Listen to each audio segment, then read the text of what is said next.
All right, what is up, everybody? We are live with this recording. This is kind of special. It's special in the sense that it's a different format that you haven't seen before, and also special in the sense that we're just gonna be sitting here having a conversation. This is a thing I'm kind of calling tentatively worker to worker, and the idea is that we're gonna start connecting with each other across state lines, local lines, company lines, as workers, working people, fighting for better contracts, better lives, dignity in our workplace, and then safety in our stores.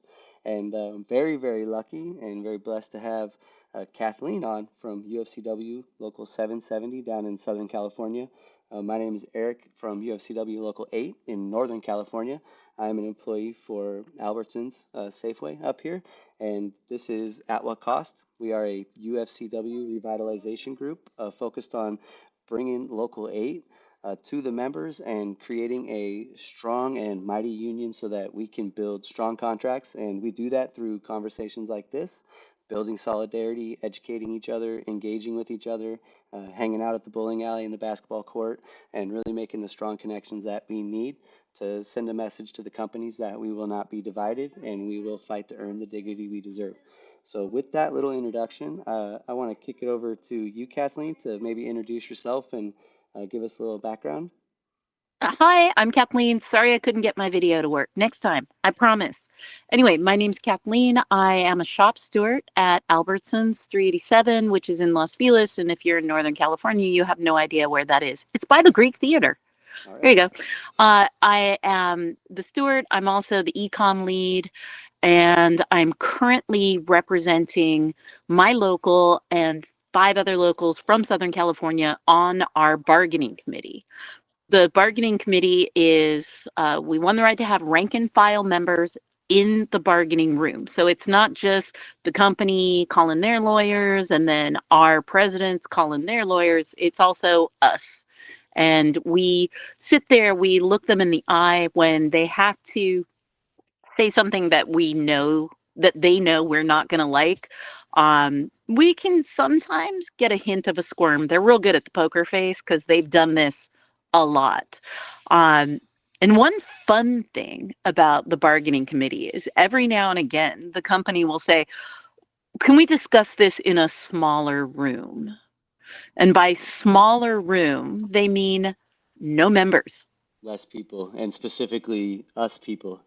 Right, right. They want, Wow.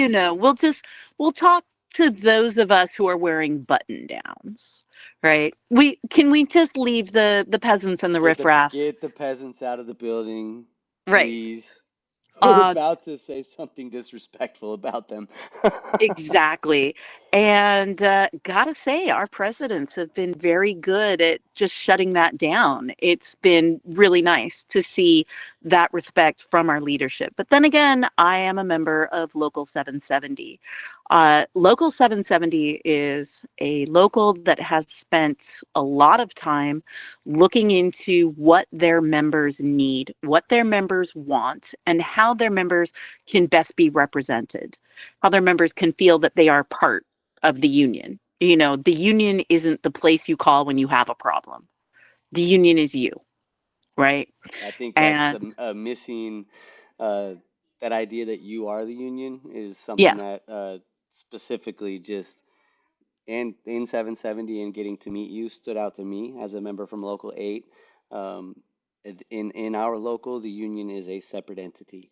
There's not any involvement in membership as far as bargaining, negotiating, sitting in the room. We have a very generic survey that comes out. We actually asked to see the results of that survey, if they could share the results so that we knew what it was we as a body were asking for. And they told us Hmm. that they were not going to share those results with us, and it didn't matter anyways because they never changed. And that's, when I met you and heard you talking, saying some of the things that you're saying right there, it was eye-opening for me, because that's not where it exists all the way. And please continue, because for members that are hearing this, I think it's sadly, the reality is that a majority of memberships that hear this are members out there in different locals and even in different unions that hear this conversation are going to have an experience that aligns more with mine. Yeah, which is heartbreaking. our president, Kathy Finn, has done, she went and had listening sessions when she first became president, where she went to many different areas of our, that our local represents, and she just sat there and she listened to what the members had to say. And for example, one of the things that comes up all the time, and I'm sure you've heard this from probably every member you've ever talked to, I only see my rep during negotiating. I only see my rep if, there's a problem and it's a huge problem. I never see my rep. I don't even know my rep's name, Hmm. right? Hmm. I actually And I so, met a member today. We're in a button campaign as we have a contract that's currently in a day-to-day extension. The first action mhm. that our unions asked us to take is to wear our buttons. Step ahead of the game. I wear my button every day, but we've been out there trying to get members in buttons. And I talked to a member today on my way to meet with you who's worked for the company for 4 years and has not seen his rep in the store one time. Right. I mean, this happens a lot. So 770 did something that I haven't heard of at any other local, which isn't to say it hasn't happened, but I haven't heard of it. She split our reps. We now have two reps. We have Wow. a leadership rep who is involved in negotiation, building solidarity among members within the store, teaching people how to build solidarity in the store. And then we have our contract rep who handles contract issues. So if you have a grievance, if they're abusing the combo program, which is what we have. I don't know if you have that up there in your contract. I didn't get a chance to read your contract. It's uh, What is combo program? I'm guessing no, we don't, because is that a combo clerk? a combo program is when you use courtesy clerks in higher paid positions, and they are only allowed to be used for 15% of the time, according to our contract, right? Oh, no, no. In our contract, you can hire somebody as a courtesy clerk, and then you can use them in any position you want. You just have to upgrade them when they work into that position, but they can work up there unlimited hours and never earn their way out of the courtesy clerk job classification, Okay, and that's take bad. and take clerk hours away. Yeah, 100%. That's in Yeah. our Well, that's how ours is. Yeah, they would like to have a lot more combo hours I bet um, with they us. love it up here. Yeah, they must love negotiating with you guys. Anyway, so ours, it's got a right now in our current contract a 15% limit. So if they go over the 15%, right, then they have to pay back anybody whose time was stolen, right? Wow. And so they get 3 audits.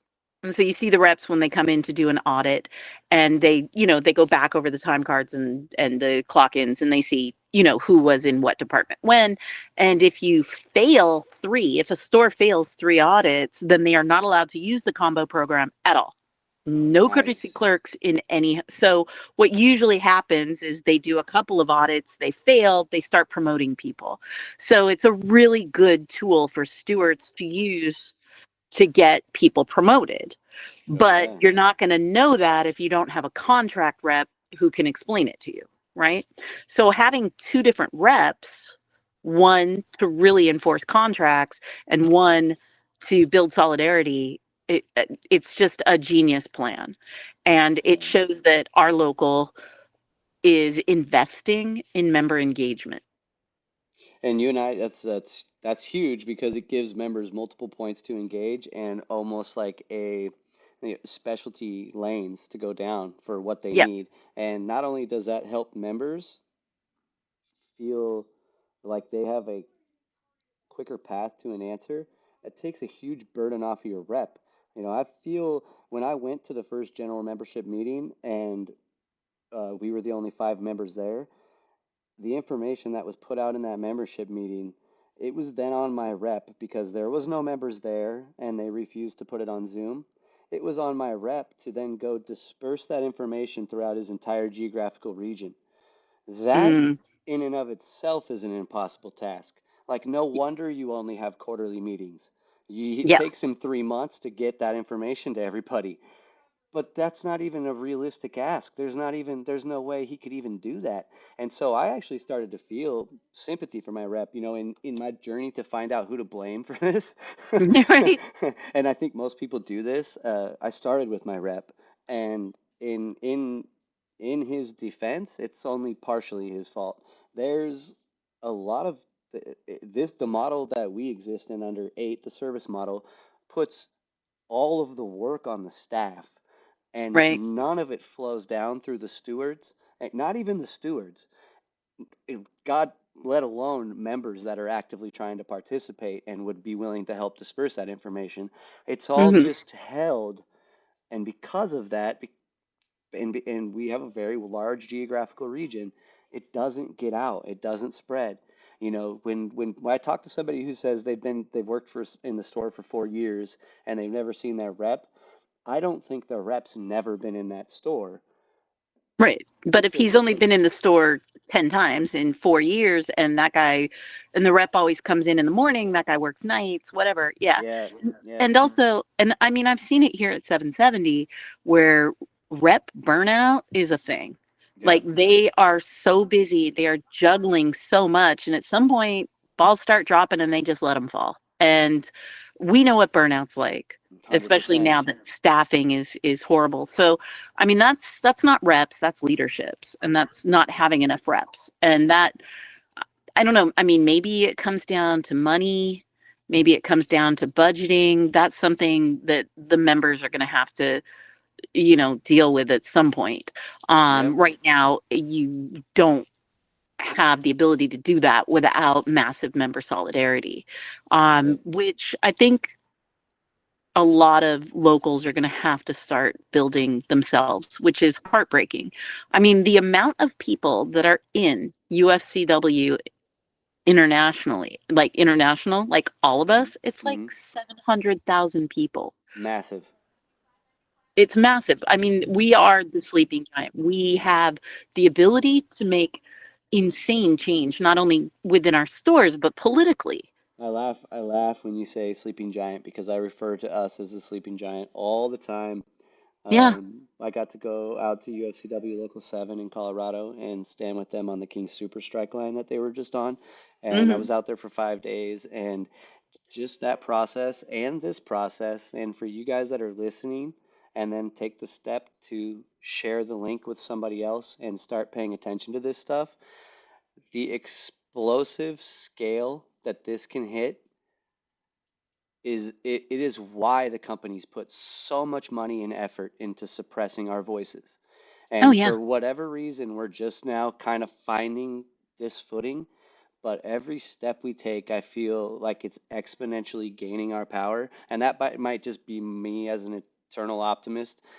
This David and Goliath fight feeling suddenly not only possible, but almost easy if we with the right leverage point. Like you're talking about UFCW International and the power there. Just seeing what you guys are doing down in Southern California with the Grocery Workers Rising campaign, that first event that you held out that Albertson store where you had a speaker and everybody, that was so many people. When I saw all those people, I was like, oh my God, dude, we can win UPS contracts. Yeah. We could be the UAW. Like we could Yeah, and seriously, we had like 400 at our last rally. I mean, dude. the one from Laverne, the march, that one was super fun. Um, there was a moment when we were in front of Stater Brothers, and Mark Ramos, who is the president of the local of that area. Because remember, Southern California, a bunch of little locals get together so that we're Mm-hmm. we're negotiating for more people. Mm-hmm. He was on fire, and he did something so brilliant.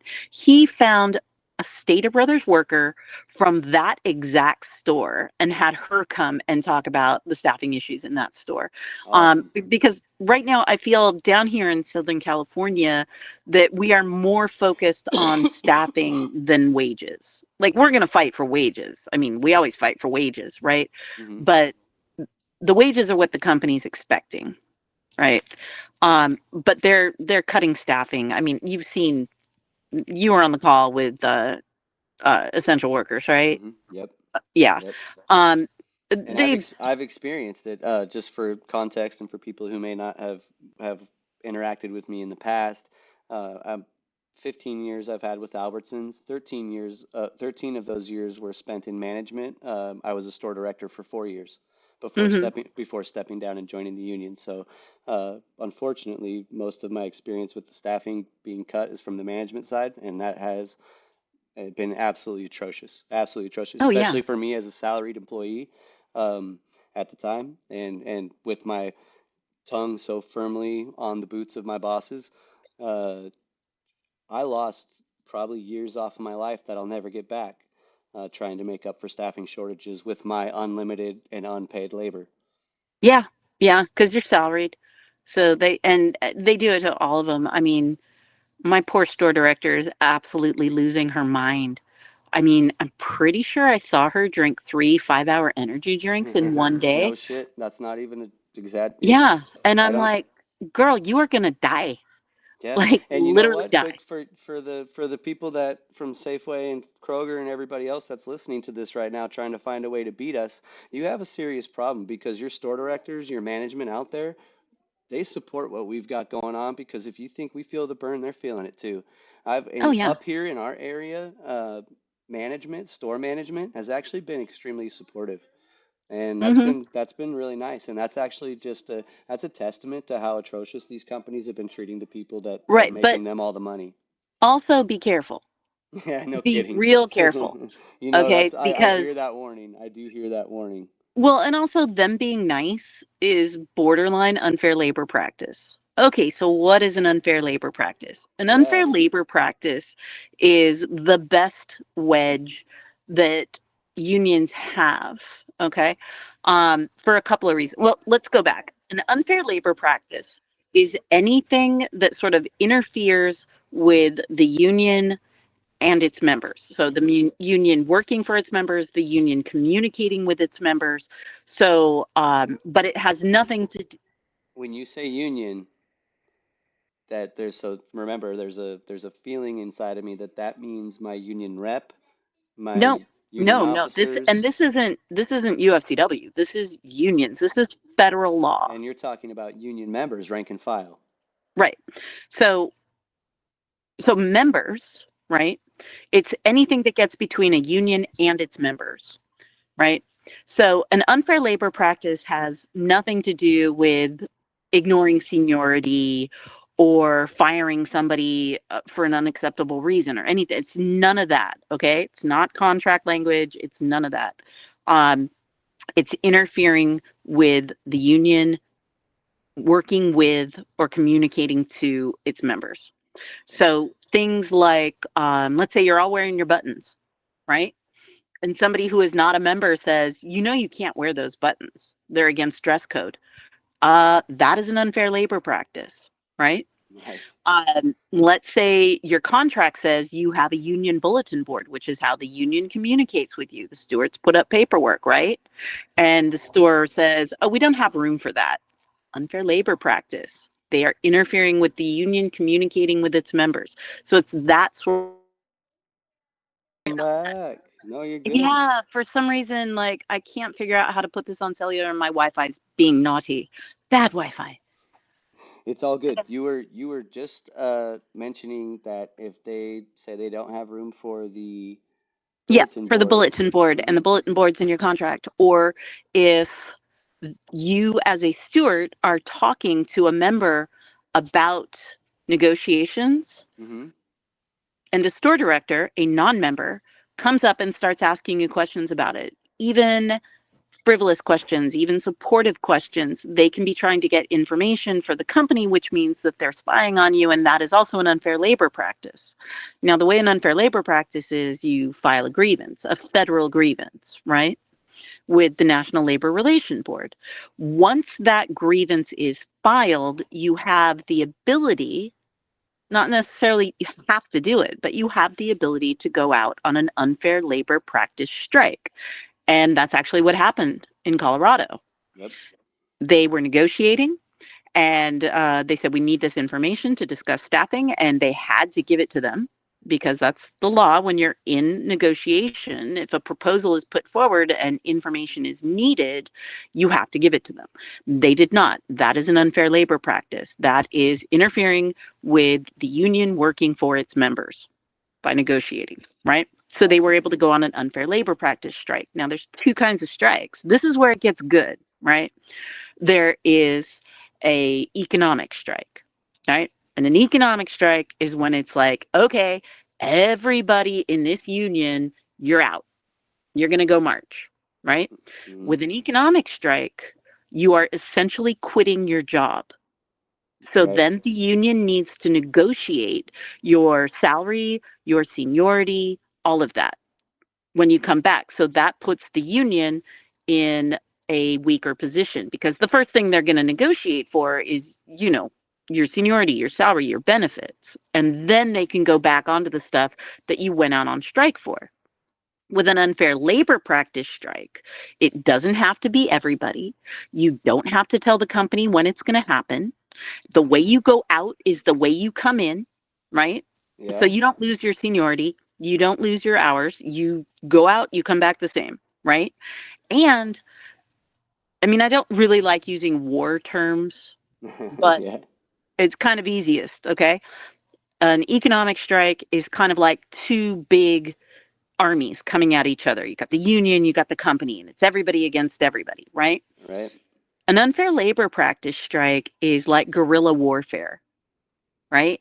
You're sneaky, you're quick, right? And it's short term, real short term. So like King Supers went out, right? But it wasn't Mm. every single I'm not sure. I don't think it was every single King Superstore. If it happened in Southern California, maybe it's 5 Kroger stores in Los Angeles and 5 Albertson stores in Buena Park, Orange Mm-hmm. County, Okay.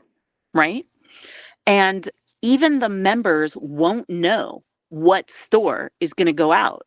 Your rep comes in and goes, okay, everybody out, we're on strike for Mm-hmm. this store, Awesome. right? Awesome. So, and they did this with UAW, the Auto Workers Union. Yeah, They that was would do, they would do like, okay, this factory makes parts, so they're on strike, right?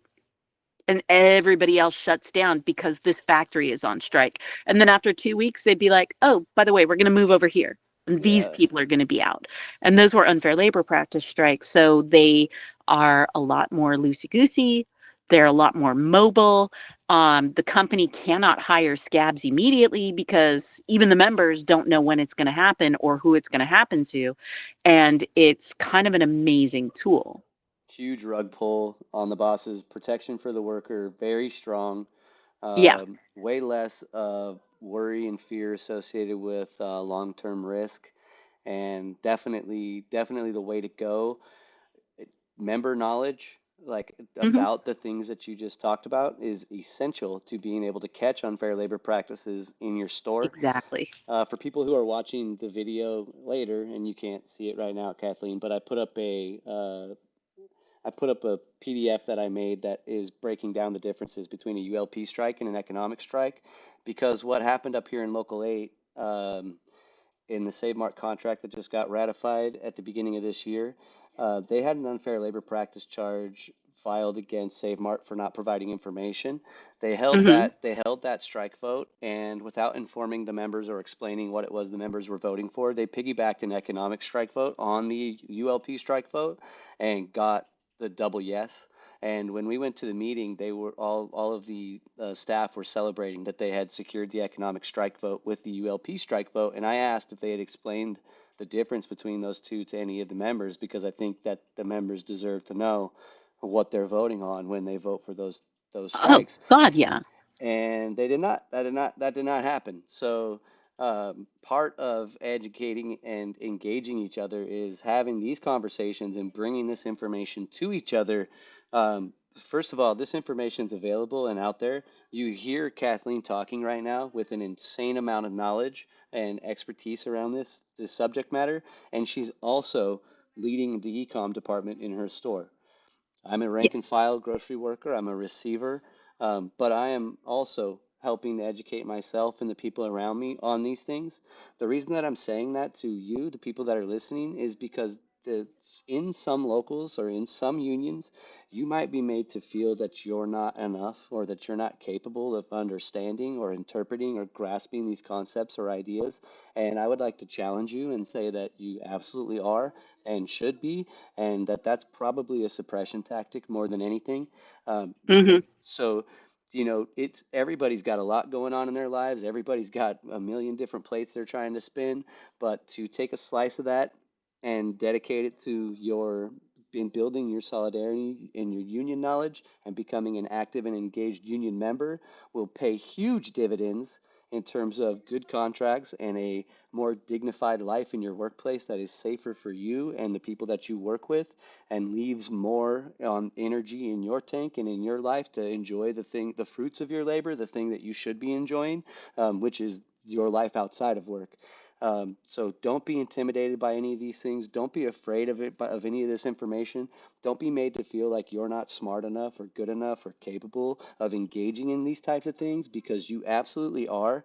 And there's a lot of resources out there available, and including this, including people talking to each other and just educating and informing each other. So I'm sorry to butt in, but I just wanted Oh, to no, make no. that And if point. I might interject, you forgot one thing.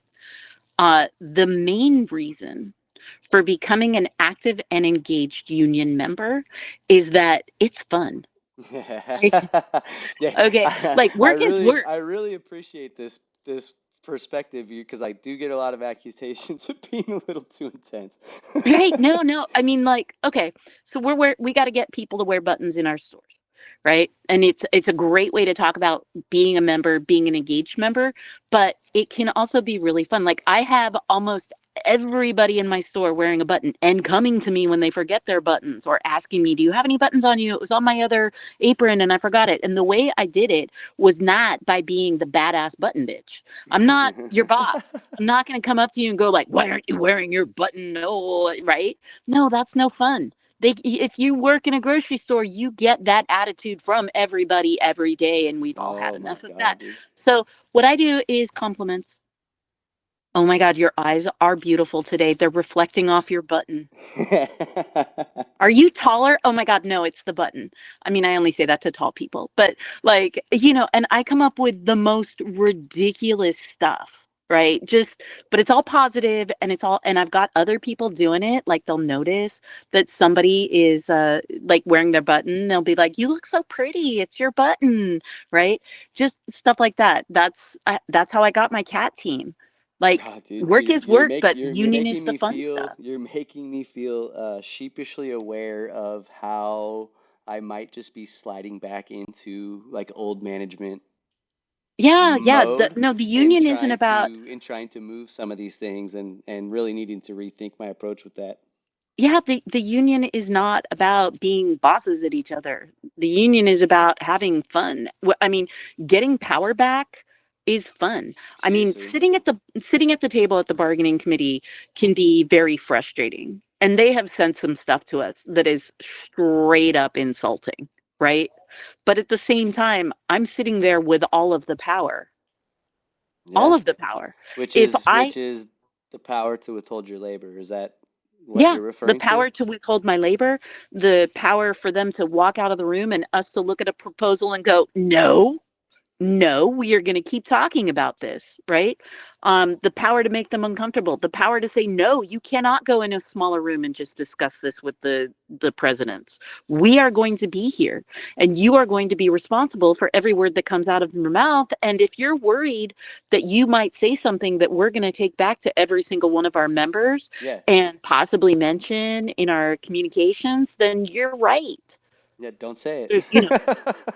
do say it. We Or need yeah, fair. That's actually it. you're right. That's a we do have a little mindset here with, when you start getting beat down with negatives is like in reality every negative is a positive because you never know what the catalyzing moment or the radicalizing moment is going to be for the non-engaged member. To hear about a story or an insult that was thrown your way or some just embarrassingly unacceptable proposal put on the table, it might be the thing that takes a person from not interested to very interested. Right. And I mean, come on, you've been on strike lines, right? And you were at the rally in OC, right? The big No, 700 person one? I No, wasn't. no. Oh, I thought you had a chance to get down there. I wish, but that's Oh, okay. It is, but you you were on know the that. strike lines, right? Yes, And so you were talking to engaged members, yes, right? And it felt like nothing else on the planet, right? It 100%, fired you up, it gave you 100%. ideas, you had like your energy was through the roof, you forgot about like how work sucks, Yeah, right? yeah. It didn't matter that it was -9 degrees. No, it doesn't matter because when you get together with your brothers and sisters, and you start talking about where you want to go in the future and what we can do to make this better a contract and how we can make our union more responsible to us, it feels so good. It's so much fun. And I think that what my local has done really well is to tap into that energy, that super positive, super connected energy. Awesome. Um, yeah, and it makes a difference at work too, And right? 100%. And that's something that we struggle with is and it's all by design, right? I mean, all of this separation, all of this division, all of this isolation, that's all to Hmm. benefit somebody who's trying to maintain power and control over you.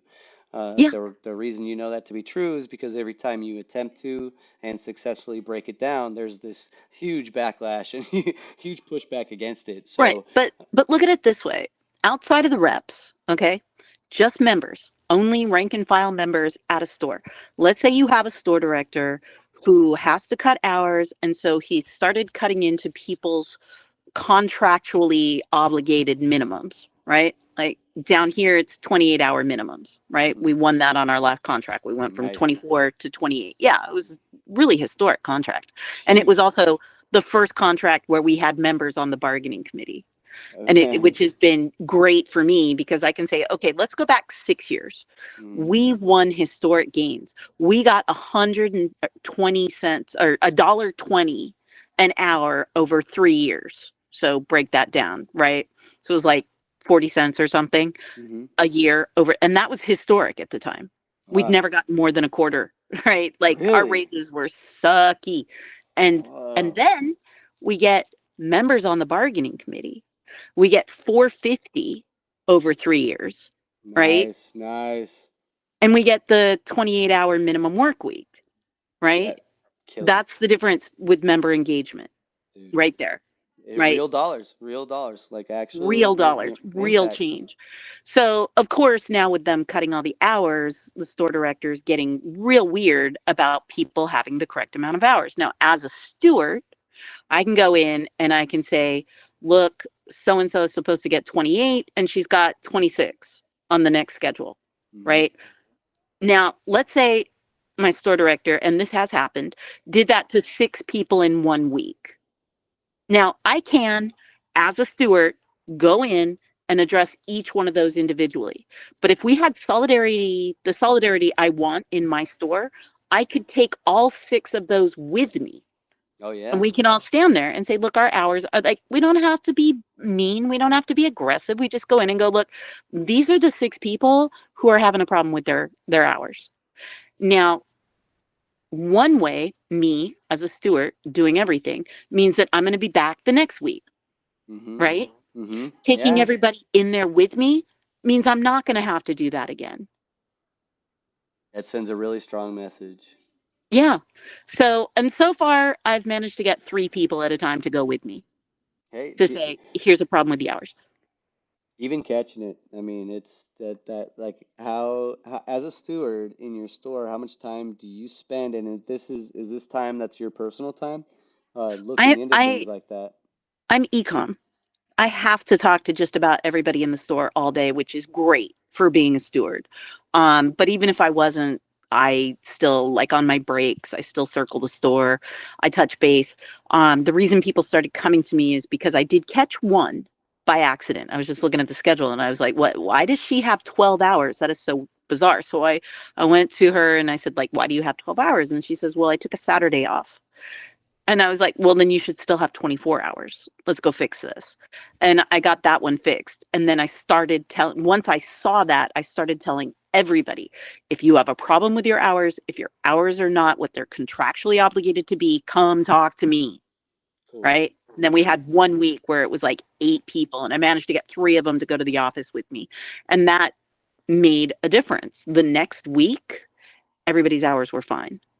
And Nice. now you'll have one or two here or there, and this is disgusting, but it's usually people who speak Spanish because they don't think they'll talk to me. Thinking that that it won't get caught or it won't get brought up or Right. uh, come But on. the thing is, like, I don't speak Spanish. I'm an old white lady, right?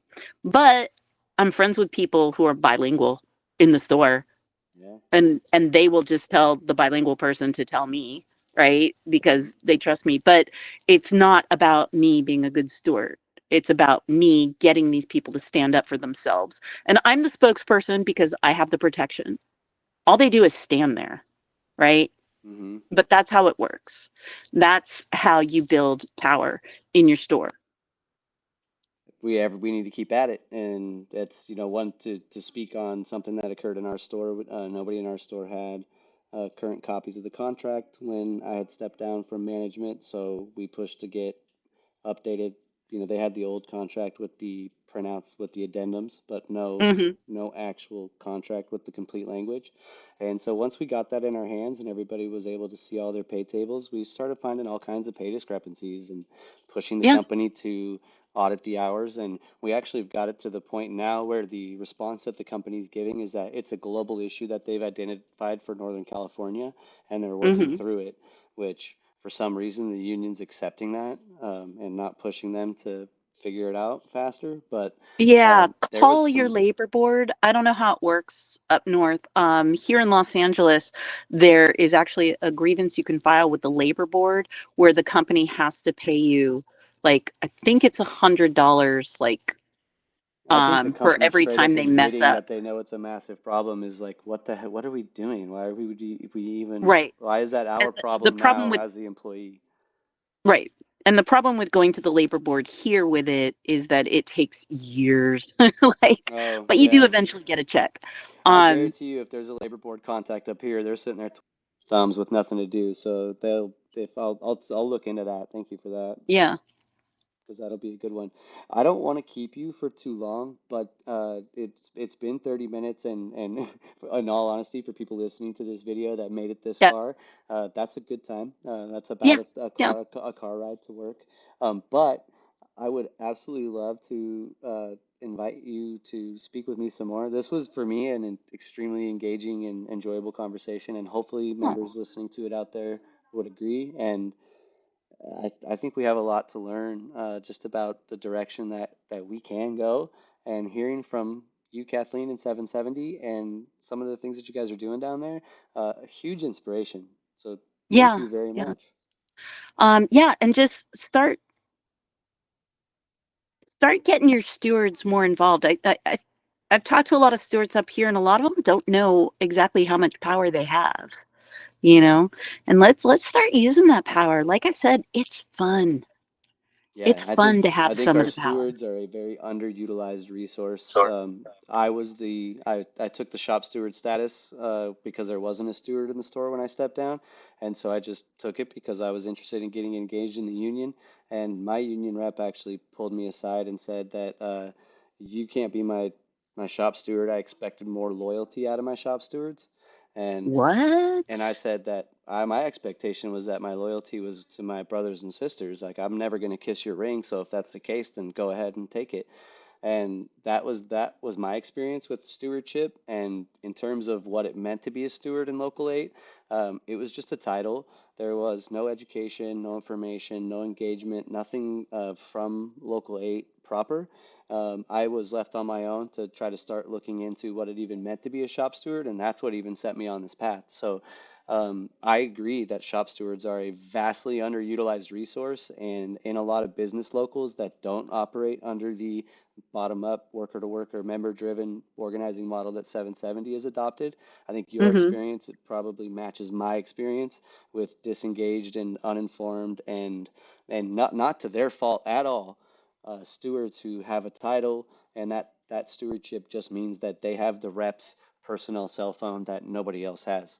Uh, and that's unfortunate, because I everything that you're saying and having that champion in your store would make a very big difference in the connection that you felt to your union, capital T, capital U, when it's Mm-hmm. behaving as if it's a separate entity.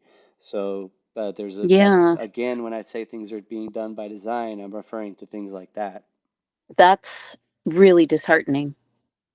Well, we're fixing Um, it. We're fixing it, yeah, and you actually have inspired me to not focus on the disheartening part, but the actual fun and exciting part, which is going to be getting out there, finding who the stewards are, and teaching them what a ULP strike is. yeah, exactly. That'll be great. Okay, well, thanks for having me. Anytime you want to do this, we can set something up. It'd be great. And I swear to God, I will figure out that camera thing next time. Cool, cool. And sorry for it being just pushed up against 3:30. Retail workers, you guys listening, you know, everybody's got busy schedules and they're hard to align, but we can absolutely take the time to figure it out. And I just didn't want to keep you and go too long. Everybody's got stuff going on. But thank you again, and it was great meeting you, and I look forward to talking to you more.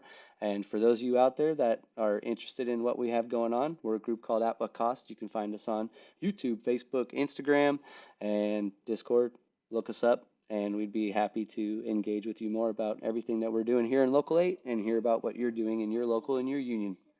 Yeah, And with and I'm on the Discord if anybody wants to ask me specific questions. That's been awesome. You'll see her on there. Just hit the at sign and start typing Kathleen. Her name will pop up, Kathleen Yep. 770. And you've been awesome in there. It's been great having you. So thank you for joining. Yeah. Okay, I'll talk to you soon. See Bye. ya. Wow. I'm just going to keep talking for 1 second because Kathleen's gone. But uh, that that's the difference. Um, for people who are in Local 8 that are watching this, that's the difference. And that's what we want. And that's what we're going to keep working towards. We're going to do everything we can to help the UFCW move in that direction. Member engagement, member involvement, member knowledge is power. And power leads to strong contracts and dignified lives and safe workplaces and well staffed stores. And I don't know, find a member that doesn't want those things, and I've never met them. But anyways, thank you for those of you that made it this far through the video. That was worker to worker. I'm looking forward to talking to more workers out there. If you're in a union, if you're in the UFCW in a different local 8, or if you're in a different union, different state, and you'd like to have a conversation like that with me, I would love to talk to you. So hit me up anywhere you can find me. All the links are on this YouTube channel or wherever you found this, and let's get connected. Let's keep making these connections happen and teach these companies what solidarity can do, and let's like rebalance these scales a little bit. And I feel like there's a big power shift coming, and it's going to be coming in our favor. So, solidarity, everybody.